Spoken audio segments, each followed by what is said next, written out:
Bismillahirrahmanirrahim. Assalamualaikum warahmatullahi wabarakatuh. Baik, saya di sini sebagai pemateri pertama. Langsung saja ke materinya, yaitu saya di sini akan menyampaikan tentang pengertian kemiskinan dan jenis-jenis dari kemiskinan. Yang pertama, pengertian kemiskinan. Kemiskinan adalah keadaan di mana terjadinya kekurangan hal-hal yang biasa untuk kita miliki. Contohnya seperti makanan, pakaian, tempat berlindung, dan air minum.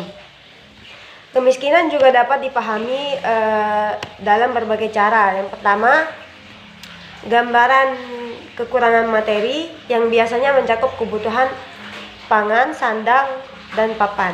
Yang kedua, yaitu gambaran tentang kebutuhan sosial, termasuk kesenjangan sosial, keterkucilan sosial, ketergantungan, dan ketidakmampuan untuk berpartisipasi dalam masyarakat. Nah, yang ketiga, yaitu gambaran tentang kurangnya penghasilan dan kekayaan yang memadai. Selanjutnya, poin kedua yaitu jenis-jenis kemiskinan. Jenis-jenis kemiskinan ini ada 6.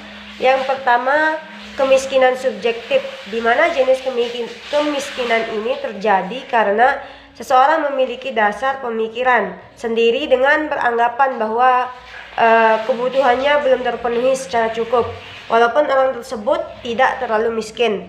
Contohnya, pengemis musiman yang muncul di kota-kota besar. Yang kedua, kemiskinan absolut, di mana jenis kemiskinan ini adalah bentuk kemiskinan di mana seseorang atau keluarga memiliki penghasilan di bawah standar kelayakan atau di bawah garis kemiskinan. Contohnya, keluarga yang kurang mampu. Yang ketiga, kemiskinan relatif. Kemiskinan relatif ini adalah bentuk kemiskinan yang terjadi karena pengaruh kebijakan pembangunan yang belum menyentuh semua lapisan masyarakat. Contohnya, banyak pengangguran karena lapangan pekerjaan sedikit. Yang keempat, kemiskinan alamiah. Kemiskinan alamiah ini merupakan kemiskinan yang terjadi karena alam sekitarnya langka dan sumber daya alam. Contohnya, masyarakat di benua Afrika yang tanahnya kering dan tandus. Yang kelima, yaitu kemiskinan kultural. Kemiskinan kultural ini adalah kemiskinan yang terjadi akibat kebiasaan atau sikap masyarakat dengan budaya santai dan tidak mau memperbaiki taraf hidup seperti masyarakat modernnya. Contohnya, suku Badui yang teguh mempertahankan adat istiadat dan menolak kemajuan zaman. Nah, yang terakhir yaitu kemiskinan struktural. Kemiskinan struktural ini terjadi karena struktur sosial tidak mampu menghubungkan masyarakat dengan sumber daya yang ada. Contohnya, masyarakat Papua yang tidak mendapatkan manfaat dari freeport. Cukup sekian. Wassalamualaikum warahmatullahi wabarakatuh. Kerentanan terhadap goncangan yang bersifat individual atau massa. Yang kelima, rendahnya kualitas sumber daya manusia dan terbatasnya sumber daya alam, dan masih ada banyak indikator-indikator kemiskinan yang tidak bisa dirincikan satu persatu di dalam video ini. Baik, kita lanjutkan. Materi selanjutnya yaitu faktor penyebab kemiskinan. Adapun faktor penyebab kemiskinan diantaranya yaitu yang paling utama pengangguran. Mengapa pengangguran yang paling utama? Karena semakin banyak pengangguran, semakin banyak pula orang-orang miskin di sekitar kita. Karena orang-orang yang menganggur itu tidak dapat memenuhi kebutuhan hidup sehari-harinya. Yang kedua, laju pertumbuhan penduduk. semakin tinggi tingkat laju pertumbuhan penduduk di suatu wilayah,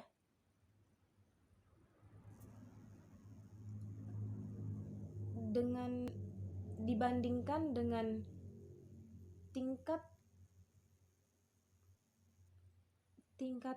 pertumbuhan ekonomi yang semakin rendah, itu lebih dominan meningkatkan angka kemiskinan di suatu wilayah tersebut. Yang kedua, tingkat pendidikan yang rendah. Tidak adanya kemampuan, keterampilan, wawasan atau ilmu yang lebih mengakibatkan masyarakat tidak mampu memperbaiki hidupnya menjadi lebih baik. Yang keempat, distribusi yang tidak merata. Ketidaksamaan pola kepemilikan sumber daya juga akan menimbulkan suatu ketimpangan dalam distribusi. Oke, selanjutnya itu kondisi kemiskinan yang ada di Indonesia. Antara pertengahan tahun 1960 sampai tahun 1996, waktu Indonesia berada di bawah kepemimpinan Bapak Soeharto di masa Orde Baru, tingkat kemiskinan Indonesia menurun drastis, baik di desa maupun di kota. Itu dikarenakan pertumbuhan ekonomi yang begitu kuat pada saat itu dan program-program yang dijalankan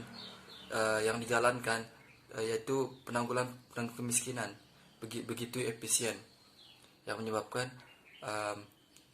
kemiskinan menurun drastis ketika itu. Dan selama pemerintahan Soeharto, angka penduduk Indonesia yang hidup di bawah garis kemiskinan drastis dari keseluruhan populasi penduduk Indonesia sampai hanya sekitar 11% saja.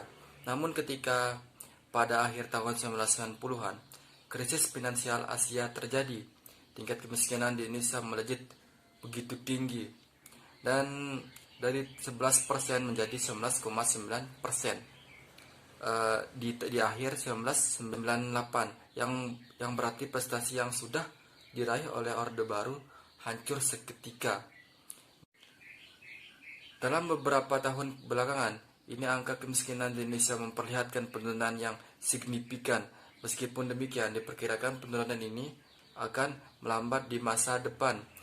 Mereka yang berada tahun terakhir mampu keluar dari kemiskinan adalah mereka yang hidup di ujung garis kemiskinan, yang berarti tidak diperlukan sokongan yang kuat untuk mengeluarkan mereka dari kemiskinan tersebut. Namun sejalan dengan berkurangnya kelompok tersebut, paling bawah garis kemiskinan yang sekarang harus dibantu untuk bangkit dan keluar dari kemiskinan, itu lebih rumit dan akan menghasilkan angka penurunan tingkat kemiskinan yang berjalan lebih lambat dari sebelumnya.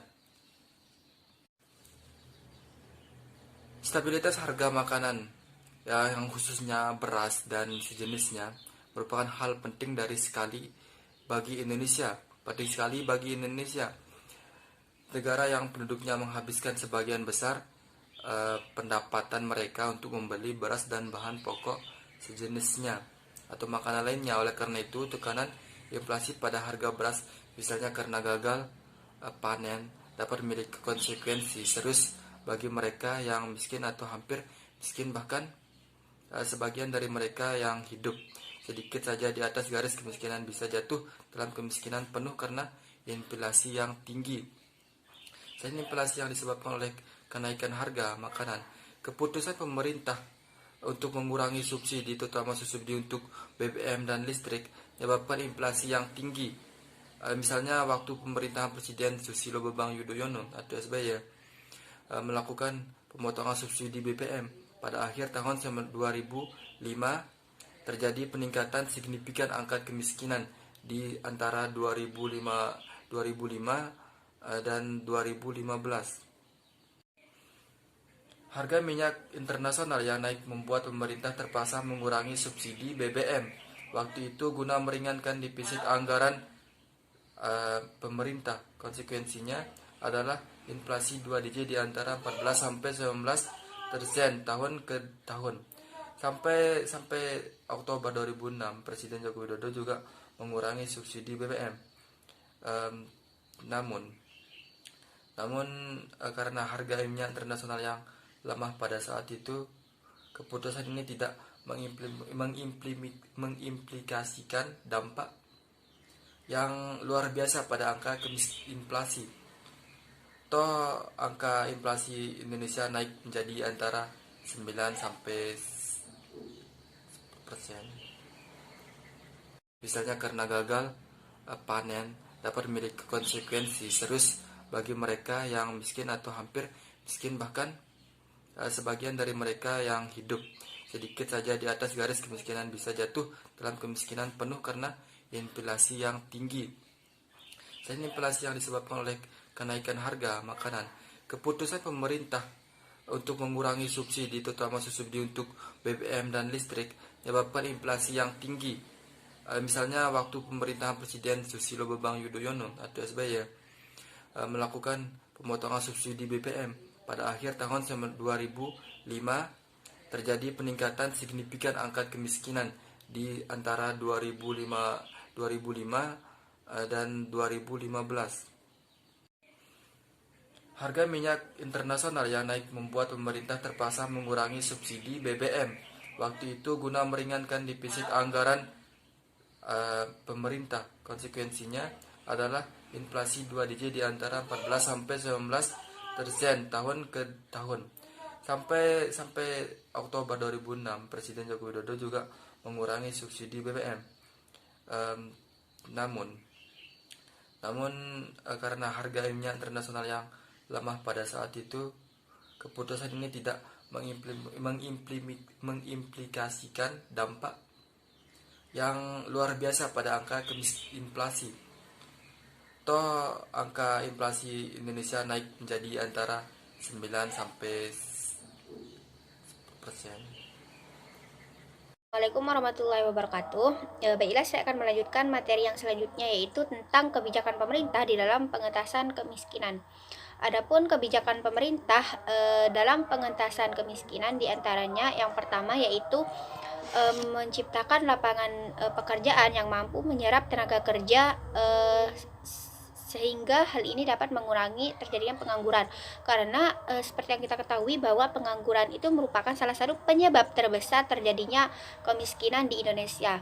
Yang kedua yaitu penghapusan korupsi, yang dimana sebab korupsi ini adalah salah satu penyebab layanan masyarakat tidak berjalan sebagaimana mestinya, yang dimana hal inilah yang kemudian menjadikan masyarakat tidak bisa menikmati hak mereka sebagai warga negara yang sebagaimana mestinya. Yang ketiga adalah menjaga stabilitas harga bahan kebutuhan pokok. Fokus program ini bertujuan untuk menjamin daya beli masyarakat miskin atau keluarga miskin untuk memenuhi kebutuhan pokok, terutama beras dan kebutuhan pokok utama lainnya, yaitu selain beras kayak misal minyak atau dan lain sebagainya. Kemudian yang keempat itu adalah meningkatkan akses masyarakat, yang dimana meningkatkan akses masyarakat miskin kepada layanan dasar. Fokus program ini bertujuan untuk meningkatkan akses penduduk untuk memenuhi kebutuhan hidupnya seperti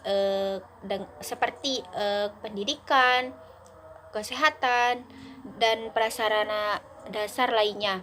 Kemudian yang kelima itu adalah menyempurnakan dan memperluas cakupan program yang bertujuan pembangunan berbasis masyarakat, yang dimana program ini bertujuan untuk meningkatkan sinergi dan optimalisasi pemberdayaan masyarakat di kawasan pedesaan dan perkotaan, serta dapat memperkuat penyediaan dukungan pengembangan kesempatan berusaha bagi penduduk miskin.